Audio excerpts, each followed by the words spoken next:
Hello everyone, welcome to Gwiza tutorials. Last time we discussed about arrays and pointers, and now we are going to see a special array which is called string data type.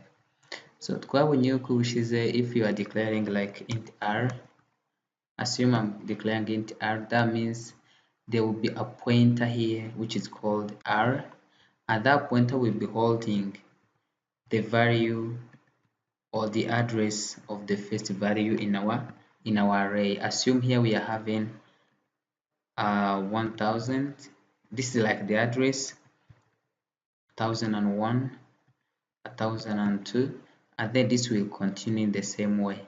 So that means the array will be holding this one. So this will be a pointer pointing to the storage reserved to this array. And usually if you are having like here to, let me say 20, here 30, here 40, then from here what are we going to have? So that means if you say for example printf, then in your printf you specify %d, then you specify only r. So that means what will be printed here, this is like a revision. If you print only this one, then you'll be seeing only this address of 1000. But if you print this one, so that means you want the value from that address, then you can access to 20. Then from there, then strings also are the same. String are the same. Assume just declaring cal names, and then in my names I'm saying let's have 20, and then here I can say let my names be having like Eric. Then from there, what am I going to what am I supposed to have? Like here, so here ndaza kugira E R I C and K, but aho array yanjye irangiriye, aho bitandukaniye na arrays zino zisanzwe, ni uko hano for the last point iraza kunshyiramo another character. So mu gihe ndaba ndi ku reading, buri gihe izakomeza reading kugeza igihe izagerera kuri ya another character yanjye. Let's see to this one. So I've told you that it is a string is a sequence of characters treated as a group. Usually when you are going to access to this one, you'd only print name, then this all will be coming. This is why we are saying it is a group. Then from there, we can say that other objects like numbers and identifiers also string nazo ziri very important like them. So here then, ibyo tugiye kureberaho tugiye kureba what do we mean by strings, and then what is the representation of strings in C, string literals, string variables, how do we get the input and put the output using printf, scanf, gets, puts, and fputs. So the most important thing that we'll be seeing is about string functions, what we usually call string handlings. String handlings, usually there are sometimes that we need to use like those predefined functions in a string. Usually we can use them like, let me say, string length. Sometimes you need the length of the string. Ushobora kuba kuvuga ndashaka kwimura iyi string nyijyane mu yindi variable, like if uri gukora kuri string copy, nuvuga uzabanza umenye string length ya mbere, uzabanza umenye mbese ya mbere ireshya gute kugira ngo umenye variable nshobora creatinga mu ya kabiri. So usually then you can need to know the length, or you want to copy one string to another variable. Or you can also say I want to copy but according to this length. You may be having like here, let me say the example of this Eric. I want to copy the whole string, so you can use this string copy. But if you want only to copy here and I, only this one, so you want only these three characters, then you can use that one as string n copy. So string compare and string n compare, string concatenate, string cant, so all of them will be seeing them. So we will also see how to read and print, reading from or printing to strings. So let me start with this one. So next, split it up. Instead of string are maintained as array of characters. Usually the strings ziba ziri stored in arrays of characters.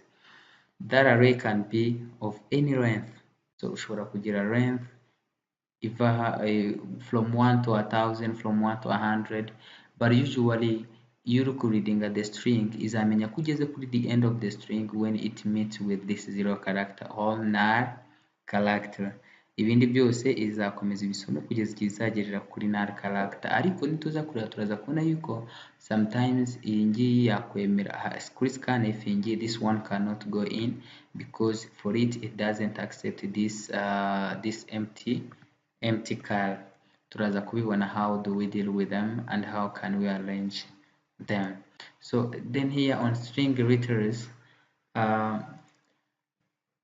nkuko tubizi, you may have your strings. If you are having a string like Eric, so you can have them like this in double quotes bitandukanye n'igihe biri muri single quote. What is the difference between them? So if you are having this ibingibi biri muri single quote n'ibiri muri double quote, aho bitandukaniye muri double quote ibara nkaho ari array which will be having only two characters. Why two characters? Nuvuga yaraza kujya ufite iyi character na ya character twabonye igomba kurangiza each and every string which is that null char. Ariko nisanga gutya ngiyi izahita yibara as a single character value. Nuvuga ko izaba iri stored in that single like this one E. So that means this is E. So usually turaza kubibona how can you also print the same thing like here.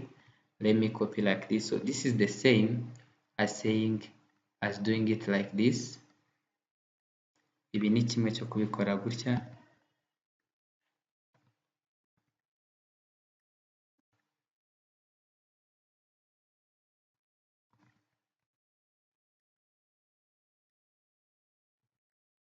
Okay. So let me say I'm having only like this string Eric. So that means izaza imeze gutya like this. Ibi ngibi ni kimwe no kuza ukandika, sorry nibagiye. Okay. So this is the same usually. This is the same as doing that one. So ibi ngibi ni kimwe no kugenda ugakandika bino byo hejuru. Aho bitandukaniye nta handi, aho bitandukaniye nuko gusa this is angahe izakibara nkaho it is that string, the array of string, ariko iki ngiki izakibara nkaho it is only one character forming our array. So then reka dukomeze referring to string letters, so we can see how we can get the input or get the output or print out the output. Ariko iki mbere yuko njya handi nuko nababwiye yuko it is a string. A string, sorry, is an array. Then bishatse kuvuga ko ahangaha you can print only E, only R, only I, only C, only K. You can only kuko tubizi ahangaha it is 0, 1, 2, 3, 4 kuzagenda kuzakomeza. Ushobora kuvuga ngo ndashaka kugira I want to print this string of mine like that. So usually this was related to arrays. So assume here I'm having the names of mine. So if I want to print only the third letter, I can print the name and then I concatenate to the third. So if I say I want to print like this one, so let me use this one. Referring to string letters like here. So you can say I want only to print this one. So let me try this one and then you see. So you can see that here we are having like that one.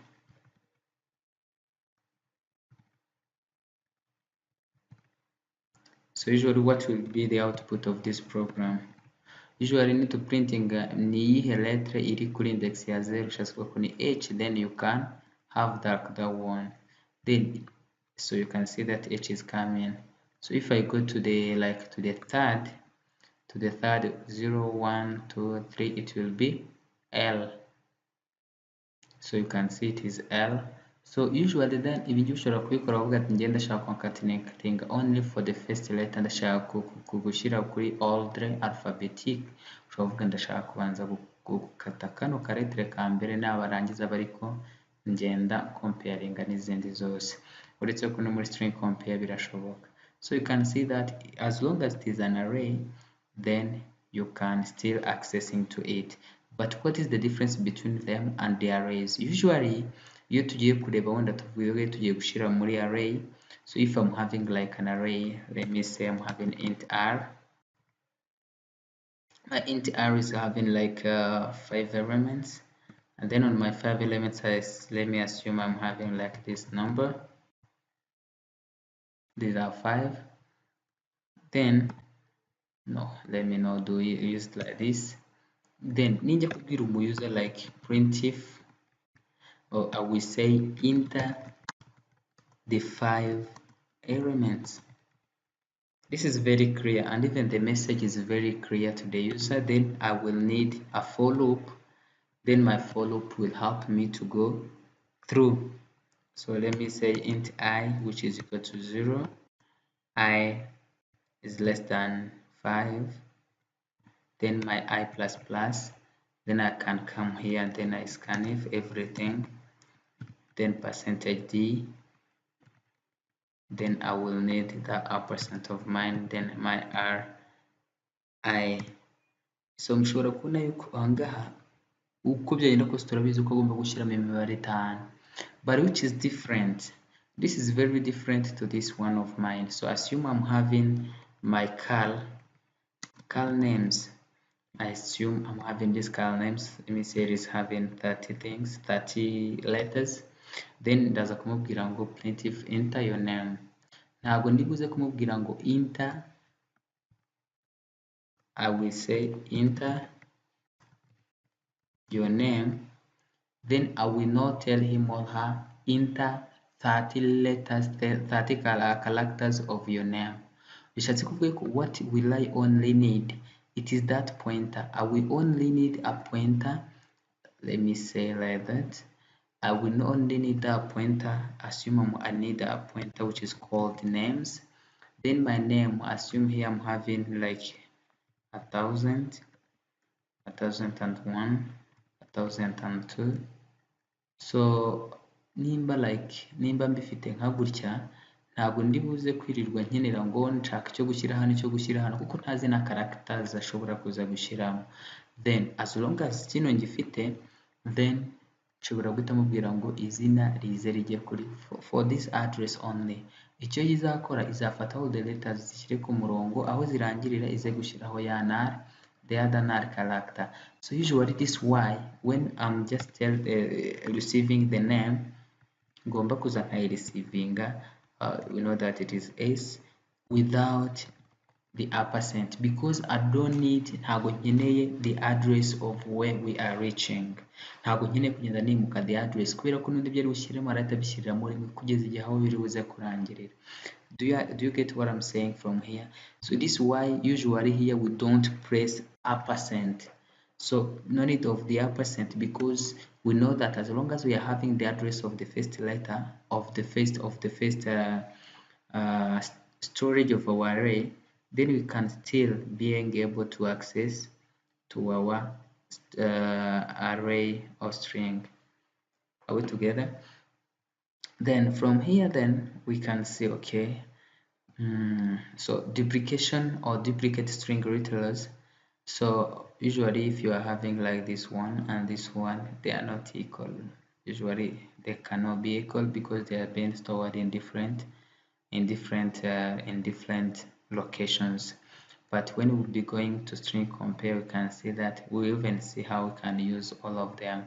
So usually string ushobora characters ushobora creating in different ways. So usually I can say cal string 1, which is equal to hello. This is also the same as this one, but this one will work when you want to initialize at the same time. So you can also make it as a pointer like this, because we know that it's a pointer that is pointing to the array of characters, or you can also make it like this. So it depends on the definition that seems to be easy for you. Uwabikora gutya, uwabikora gutya, all of us will be having hello. So let me try it and then I see, so that we may understand it a bit at the same, want us to have the same understanding about these ones.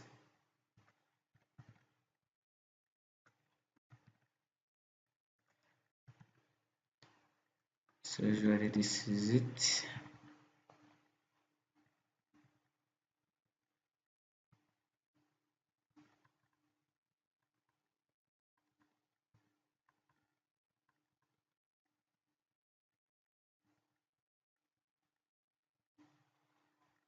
So usually this is it. Let me print it.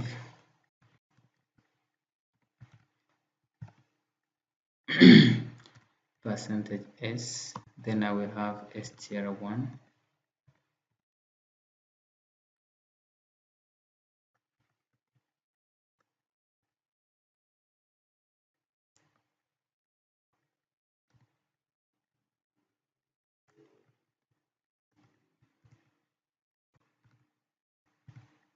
then here I can have my str2, str3, str4.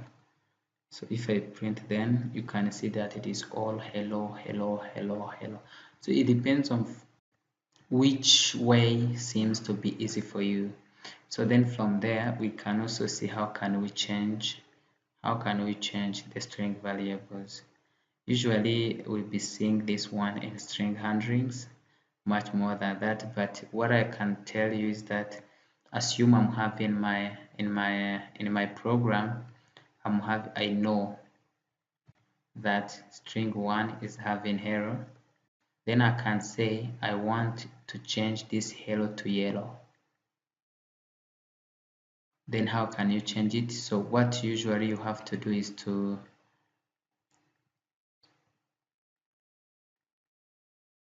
come here, then you say I want the string 0. So I can say str1, then at which index I want at index 0 to have y. So from there, then if you print the string 1, what will be coming, you can see that you are having yellow. So usually it is just the same as arrays, and then how do you change them? It is the same. So you cannot change space variable or string variables connected to, but you can use pointers variables that can be changed. So usually, yes, this is what I was saying, or this is what I was telling you. So you can see these are like the examples. And then in order to get the input, usually we use percentage %s and also to output. So it helps us, it is what we call the specifiers, a field specification in scanf to read the string and also in printf. So we can use that one, but hari ikibazo kijya gikunda kubamo cyane cyane igihe dushaka gukoresha scanf dushaka kugetinga more than one, let me say like here, more than one word, it would not be possible. Let me say I want like this 20, and then I want to, let me say printf enter your name. So if I use like this, then I will need a scanf to get the user input. Let me say scan percentage %s, and then I will say str1. So after having this str1, then I can say your name is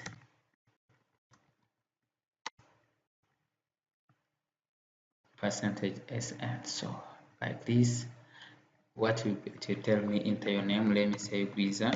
So you can see that your name is Gwiza, but I may need to put like 2 names. Then let me say Gwiza Eric. So what will be the output of this program? Because here I'm having this space, then it will ignore all the remaining of this one.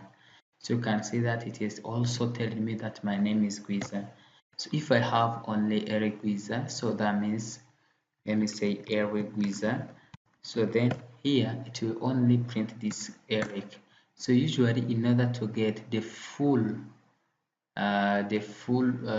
sentence or the full array of characters entered by the user, we don't use this one, but we can use get function. It will help you to get all the characters that the user has entered kugeza igihe yakandiye enter. So if I say Eric Gwiza yaje ku ishuri,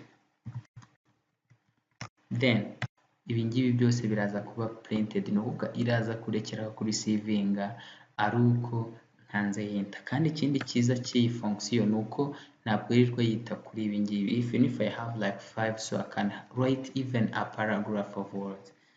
Welcome to Gwiza tutorials, like this one. Then we only had 5. Then your name is welcome to Gwiza tutorials. Then from there you can see that I'm able to get each and everything. So then ibyo turaza kugenda tubireba, but we have seen how can we get the input and also how can we put out the output. So iyo uri gushyiraho output you can also specify in icyo ushaka kugarukira, mbese ushaka kugarukira ku mibare ingahe cyangwa ku nyuguti zingahe. So usually this is how you can do it. If you want to use scanf, then you will need to use $s inshuro ebyiri.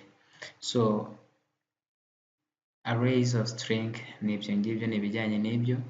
Then we can also do something very good using the string, ariko ikintu nshaka ko turebaho cyane cyane ikindi ni ukureba how do we handle string issues.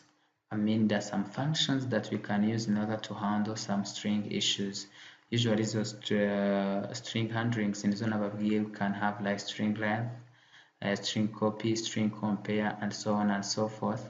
But I want us to take much concentration on this. The first one ariyo string length, iya kabiri ni string copy, iya gatatu ni string compare, iya kane string concatenation, string levers, string to upper, string to lower. So these are the functions tugomba gukenera cyane rimwe na rimwe iyo tugeze mu bihe byo gusortinga. If you want to sort like string of list of students according to student names, so that means you will also need this string compare and string copy. So because you may need to use them, you compare them and then you copy. So let's start with string length. String length usually it will be helping you to count the number of characters ukuyemo the narcal. Like here, if you say Eric, then how many characters does Eric has? 5. Then the length igomba kuritaninga the integer. So usually the return type of strlen, it is an integer. So you can have like an example here. So let me use like this example. Let me take this example and then I paste it here. So if I run, you can see that so let me say this is my names, and then so here let me say string names and then get names. You are getting the names. Let me say no. Okay, sorry. Let me say Gwiza. Gwiza is 1 2 3 4 5. That means we are having 5. If I press enter, you can see that the length of this one is 5. So from here you can see that we can still accessing to it, and also we can also check. Let me say like Eric Gwiza. So if I put Eric Gwiza 1 2 3 4 5 6 7 8 9 10 11.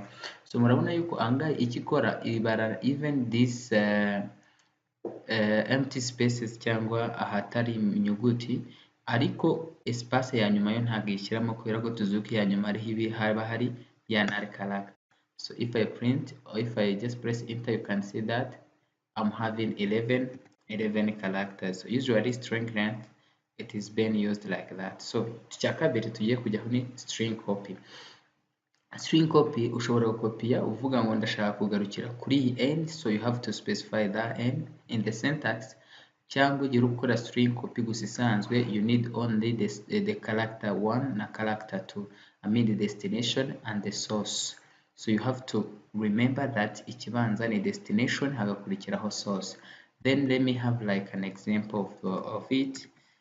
Let me assume we are doing this one. So assume hano mfite this name and this one. Then I need the name copy. I say only let me have like this. then ndavuze noneho names copy izejyemo hariya. So if I run, so and then names copy nina printing, so you can see that Gwiza is there even if I didn't specify it. So you can see that names copy also, no sorry, string copy nayo aba ari nziza cyane. But you can also say ndashaka copy from one character nk'eshanu, so you can use only this string and copy. Then let me go to string comparison. Usually hari ibintu bigomba kuba returned, either shobora kuritaningira 0, shobora kuritaningira less than 0 cyangwa greater than 0. Iyo kuritaningiye 0 bishatse kuvuga yuko it will be navuga za ntuza zawe zirangana.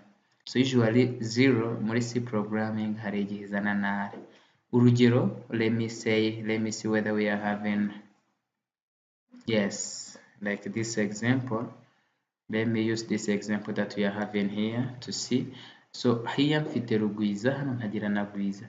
So nukuvuga Rugwiza na Gwiza uko byagenda kose iraza kumpa the greater, iraza kumpa positive, ushatse kuvuga ko the name 1 is greater than the name 2 according, so iraza kumpa an ASCII value ariko iri positive.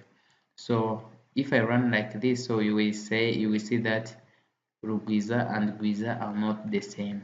But if I put here Gwiza only, then and I run, so you can see that these ones, they are the same.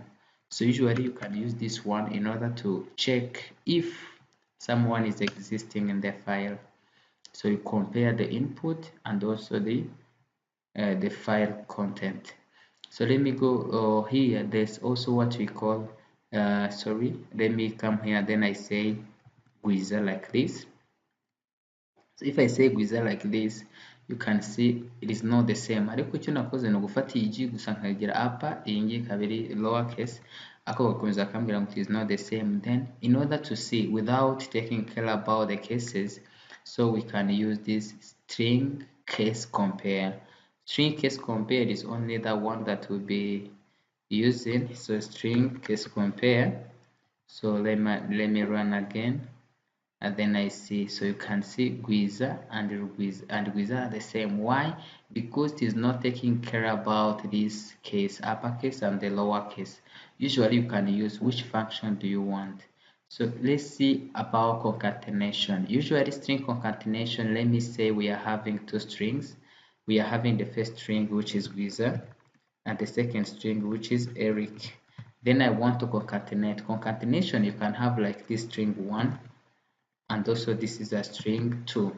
Igihe ushaka concatenating, ni ukuvuga ushobora kuba ufite first name, let me use first name na last name, then urashaka ku displaying the full name. So usually ushobora kubikora with the 2%s and another %s, ugira ngo ubanze displaying iki cyangwa iki, ariko hari indi method ushobora gukoresha. This is string concatenation, that means appending. So you have the source and also you have the source and the destination. Usually this is the example without taking much time. So we are having the first name and the last name, and then I want to display all of the names. Then here I can say Gwiza Eric, then your full name is Gwiza Eric. So even if I'm displaying the first name, it will be giving me Gwiza Eric. So if I go here and then I display the last name, what will be the output? It will be Eric only. Yes, it will be Eric only. Why then? So that means this is the source and the destination. So you have to take care about source and the destination. Ni ukuvuga icyo wafashe icya kabiri ucyongera ku cya mbere, ntabwo wafashe icya mbere ucyongere ku cya kabiri. So you have to take care about these things. So let's go to string searching. You can also say I want to search from a file. I want to search like this string. Usually it returns a pointer. The syntax will return a pointer to the first occurrence in ch, so in that search.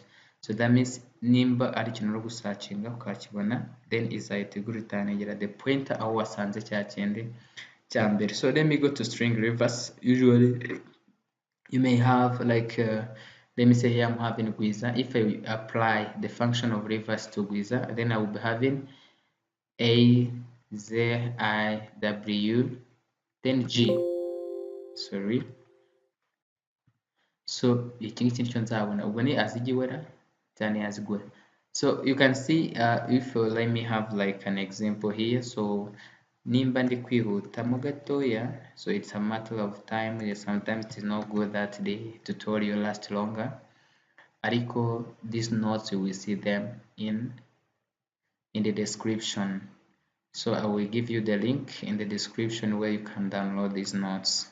So usually this is how we do it. So icyo nari nsigaje tutari twakavaringa, it is to lower and to upper. So when you need to lower and to upper, so usually it is that one, string upper, so string lower.